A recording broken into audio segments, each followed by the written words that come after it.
Hello viewers, welcome back to my channel. आज हम करेंगे 15 की टेबल।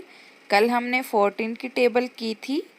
आशा करती हूँ कि आपने उसे अच्छे से याद कर लिया होगा।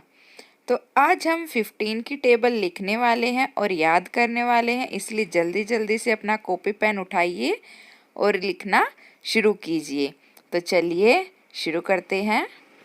15 1 जा 15, 15 2 जा 30, 15 3 जा 45, 15 4 जा 60, 15 5 जा 75, 15 6 जा 90, 15 7 जा 105, 15 8 जा 120, 15 9 जा 135, 15 10 जा 150।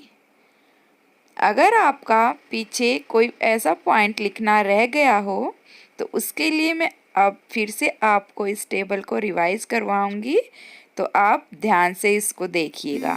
तो चलिए शुरू करते हैं। 15 1 जा 15, 15 2 जा 30, 15 3 जा 45, 15 4 जा 60, 15 5 जा 75, 15 6 जा 90, 15 7 जा 105, 15 8 जा 120, 15 9 जा 135, 15 10 जा 150। तो आशा करती हूँ कि आपको ये टेबल अच्छे से समझ में आ गई होगी। अगर आपको हमारी वीडियो अच्छी लगी हो तो प्लीज़ लाइक, शेयर और कमेंट ज़रूर करें।